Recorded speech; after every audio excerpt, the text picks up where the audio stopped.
Hi అందరికీ. ఈరోజు నేను నెల్లూరు ఎర్రకారం అండి పక్కా కొలతలతో చూపెడతాను. చాలా బాగుంటుంది. ఎర్రకారంలో చాలా రకాలు ఉంటాయి.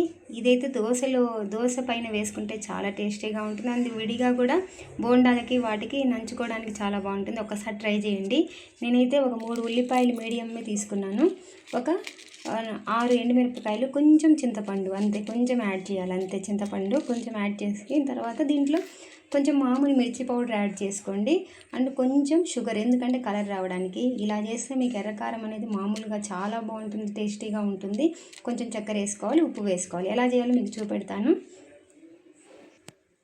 చూడండి. నేను ఇప్పుడు కొంచెం షుగర్ యాడ్ చేస్తున్నాను. షుగర్ యాడ్ చేసిన తర్వాత కొంచెం లిటిల్ బిట్ అండి, కలర్కి రావడానికి, లేకుంటే తీయగా అవుతుంది.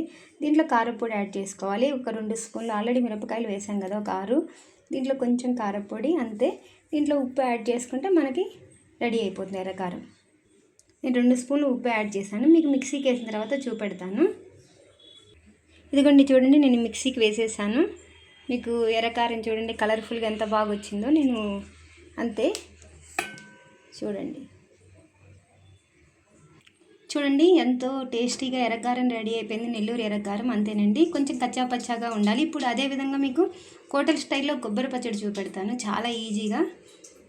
చూడండి, నేను ఇప్పుడు హోటల్ స్టైల్లో కొబ్బరి పచ్చడి చూపించబోతున్నాను. చాలా బాగుంటుంది ఇది. ఏంటంటే కొబ్బరి పచ్చడికి ముక్కలు ఇలా సన్నగా తరిగిన తర్వాత వీటిని బాగా కడుక్కోవాలి. అండ్ మిరపకాయలు ఇలా తుంపి వేసుకోవాలి. ఎక్కువ కారం వేసుకోకూడదండి, కొబ్బరి పచ్చడికి టేస్ట్ రాదు. చూడండి అంతే. మనము 1 కప్పు తీసుకున్నాం కదా, అంటే దీంట్లో 1/2 కప్ అనుకోండి. అదే కొలతతో పుట్నాలు కూడా తీసుకోవాలి. కొంచెం చింతపండు ఎక్కువ వేసుకోకూడదు, లేకుంటే పులుపు వస్తుంది. నేనైతే ఎక్కువ వేయను, కొంచెం లిటిల్ బిట్, అంతే అండి. కల్లుప్పు వేసుకోవడమే. చూడండి అంతే, హోటల్ స్టైల్లో కొబ్బరి పచ్చడి రెడీ. ఇంకొకటి అల్లం కూడా వేసుకోవచ్చు. చాలామంది చింతపండు అవాయిడ్ చేసి అల్లం వేస్తే ఇంకా టేస్టీగా ఉంటుంది. ఇప్పుడు ప్రజెంట్ మా ఇంట్లో అల్లం లేదండి, అందుకని. ఓకేనండి, రెడీ కొబ్బరి పచ్చడి. మీకు మిక్సీ వేసిన తర్వాత చూపెడతాను చూడండి. ఓకే, కల్లుప్పు యాడ్ చేసుకోండి. Okay, ready. చూడండి, ఇప్పుడు కొబ్బరి పచ్చడి రెడీ అయిపోయింది. చూడండి ఎంత కలర్ఫుల్గా ఉందో. మన చేతిలోనే ఉందండి, ఏదైనా హోటల్కి కూడా అవసరం లేదు. చూడండి ఎంత బాగుందో. అండ్ నెల్లూరు ఎర్రకారం అండి, ఎంత బాగుందో. దీంట్లో మనం పోపు వేసుకొని మీకు చూపెడతాను. పోపు వేసుకోవడమే ఎలా వేయాలో చెప్తాను. ఓకే అండి. ఇప్పుడు మనం కొంచెం నూనె కాగబెట్టుకోవాలి. పచ్చళ్ళకి ఎక్కువ నూనె అవసరం లేదండి పోపు వేయడానికి.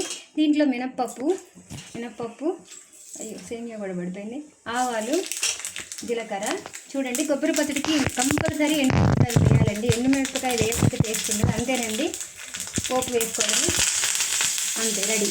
ఈ పోపును మనం దాంట్లో వేయడమే. చూడండి అంతే, రెడీ. చూడండి కొబ్బరి పచ్చడి. ఎర్రకారానికి పోపు తక్కువ వేసుకోండి, అవసరం లేదు. అంతే అండి, ఎంతో రుచికరమైన హోటల్ స్టైల్లో ఎర్రకారము, నెల్లూరు ఎర్రకారము, కొబ్బరి పచ్చడి రెడీ.